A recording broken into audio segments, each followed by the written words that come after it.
दोस्तों आज की वीडियो में ये जानने की कोशिश करते हैं कि भारतीय पहलवान जिन्होंने देश के लिए ओलंपिक पदक जीते, उनके साथ ऐसा क्या हुआ कि उन्हें प्रोटेस्ट करना पड़ रहा है। आखिरकार ये पूरा मसला क्या है। भारतीय पहलवानों द्वारा चलाया जा रहा कथित आंदोलन में अब सुर्खियां बटोरने का भी काम तेजी से हो गया है। पहले तो नए संसद भवन के उद्घाटन के दिन उस तरफ मार्च करने की कोशिश की गई। विफल होने पर गंगा दशहरा के दिन हरिद्वार में मेडल बांधने की कोशिश की। आंदोलन ये कहकर किया जा रहा है कि भारतीय कुश्ती संघ डब्ल्यूएफआई के अध्यक्ष ब्रजभूषण शरण सिंह ने महिला पहलवानों का यौन शोषण किया। कोई व्यक्ति अगर एक भी महिला का यौन शोषण करता है तो इसे गंभीरता से लेना चाहिए और उसे सजा दिलाने के लिए पुलिस से लेकर अदालत तक को देर नहीं करनी चाहिए। पुलिस की जांच में अगर भाजपा सांसद ब्रजभूषण शरण सिंह दोषी पाए जाते हैं तो वो कार्रवाई से नहीं बचेंगे। लेकिन यौन शोषण के आरोप को राजनीति का मुद्दा बनाना भी ठीक नहीं है। ऐसे गंभीर मसले को जंतर मंतर से नहीं बल्कि कार्यपालिका और न्यायपालिका द्वारा देखा जाता है। इस मुद्दे को राजनीति का मसला बनाकर केंद्र सरकार के खिलाफ बयान देना ये बताता है कि पहलवानों के एक समूह को देश की व्यवस्था में भरोसा ही नहीं है।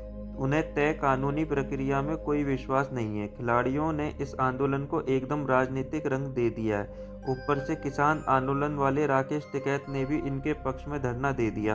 प्रियंका गांधी से लेकर भूपेंद्र सिंह हुड्डा और पप्पू यादव तक को पहलवानों के मंच पर जाकर राजनीतिक बयानबाजी करने का मौका दिया गया। आइए आगे बढ़ने से पहले बात कर लेते हैं कि ये सब कब से शुरू हुआ। 18 जनवरी 2023 को पहलवान पहली बार जंतर मंतर पर जुटे। दिनेश फोगाट ने तो कुछ अधिकारियों द्वारा हत्या की धमकी मिलने तक की बात कर डाली। उन्होंने तो डब्ल्यूएफआई को भंग करने की मांग करते हुए ये तक कह दिया कि सारे राष्ट्रीय कोच मिले हुए हैं। ऐसा नहीं है कि केंद्र सरकार हाथ पर हाथ धरे बैठी रही, बल्कि हर आरोप को गंभीरता से लिया गया।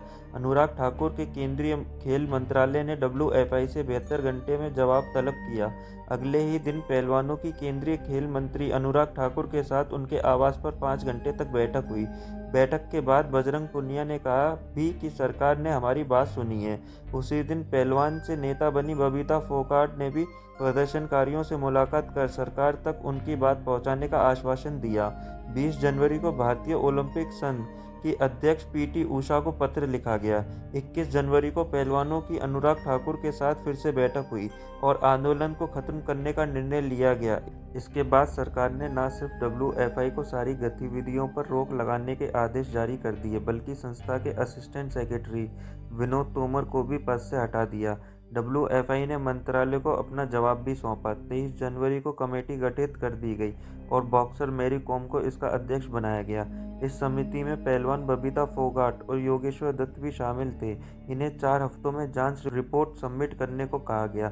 अब प्रदर्शनकारी पहलवान कहने लगे कि जांच समिति भी उनके हिसाब से होनी चाहिए, यानी सरकार जांच करने के लिए किन लोगों को चुने ये भी वो तय करेंगे।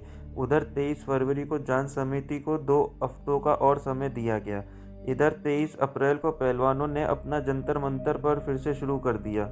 केंद्रीय खेल मंत्रालय इस दौरान भी पहलवानों के आरोपों पर गौर करके कार्रवाई करता रहा। आईओए को कहा गया कि वो डब्ल्यूएफआई को चलाएं और अगला चुनाव कराएं। साथ ही डब्ल्यूएफआई के आंतरिक चुनाव को भी रद्द कर दिया गया। इस बीच देश भर से कई विपक्षी नेता आंदोलन में पहुंचकर प्रधानमंत्री नरेंद्र मोदी के खिलाफ बयान देते रहे। सुप्रीम कोर्ट के आदेश पर एफआईआर भी दर्ज हो गई। इसके बाद सुप्रीम कोर्ट ने भी पहलवानों को लौटा दिया। अब सवाल ये उठता है कि इन सब के बावजूद आंदोलनकारी पहलवानों ने नए संसद भवन के उद्घाटन समारोह को बाधित करने और हरिद्वार में गंगा नदी में मेडल बहाने की योजना क्यों बनाई। इससे तो हमें अवार्ड वापसी गैंग की याद आने लगी।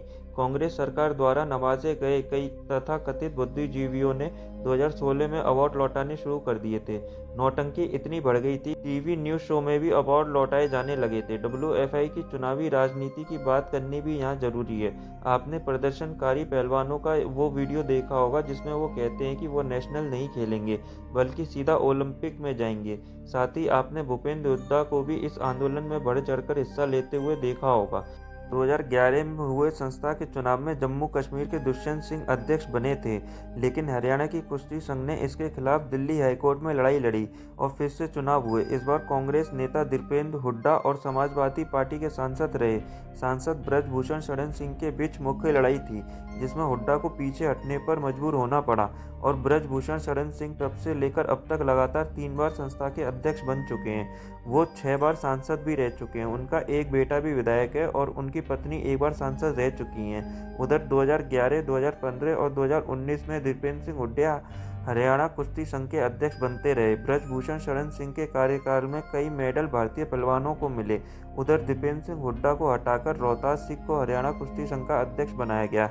हर राज्य का कोटा तय होने पर नई सिलेक्शन नीति बनाने से हरियाणा के कुछ पहलवान नाराज हो गए।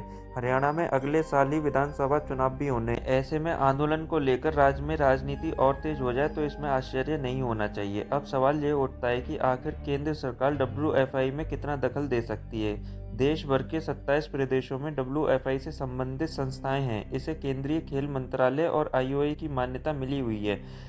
संस्था ने प्रो रेसलिंग लीग की भी शुरुआत की, जिससे भारत में इस खेल को लेकर लोकप्रियता बढ़ी। WFI पहलवानों के लिए देश विदेश से कोच की व्यवस्था करता है।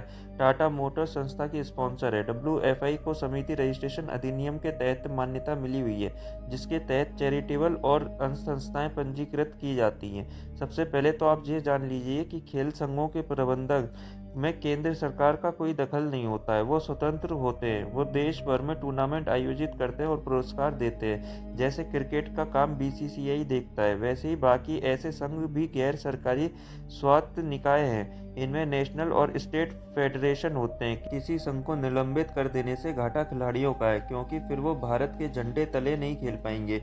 सरकार ज़्यादा से ज़्यादा इन संघों को फंडिंग और सहायता रोक सकती है, लेकिन इसमें भी खिलाड़ियों का ही नुकसान होगा। कोई भी खेल संघ बना सकता है, बशर्ते वो उस खेल की अंतर्राष्ट्रीय संस्था से संबंध हो। अधिकतर खेल इंटरनेशनल ओलंपिक संघ IOC से जुड़े होते हैं। ऐसे में उनकी मान्यता जरूरी होती है। ऐसे में पहलवान ये मांग क्यों कर रहे हैं कि WFI को भंग कर दिया जाए? केंद्र सरकार अपनी शक्तियों से बाहर जाकर ये सब कैसे कर सकती है? ऐसे में पहलवानों को IOC के पास जाना चाहिए और उन्हें कहना चाहिए कि WFI की मान्यता रद्द कर दे। केंद्र सरकार से ये सब मांग करने का कोई फायदा नहीं है। उदाहरण के लिए भारतीय मुक्केबाजी महासंघ को साल 2012 में उसके अंतर्राष्ट्रीय महासंघ से निलंबित कर दिया था। वहीं IOA ने साल 2008 में भारतीय हॉकी महासंघ को निलंबित कर दिया था। सरकार खेलों के लिए नियम कानून बना सकती है। अमेरिका में तो कोई खेल मंत्रालय ही नहीं है। भारत में भी 1982 से पहले नहीं था। जो पहलवान आज आंदोलन में लगे हुए हैं, उनमें से अधिकतर ने ब्रजभूषण शरण सिंह की पहले तारीफ की थी। 2022 में एक वीडियो में साक्षी मलिक को मेडल जीतने के बाद ब्रजभूषण शरण सिंह की तारीफ करते हुए देखा गया। विनेश फोगाट ने 2018 में कहा था कि उनके खेल में किसी प्रकार का यौन शोषण की उन्हें कोई जानकारी नहीं है। साक्षी मलिक ने ब्रजभूषण शरण सिंह को 2017 में अपनी शादी समारोह में भी आमंत्रित किया था और परिवार के साथ तस्वीरें क्लिक करवाई थी।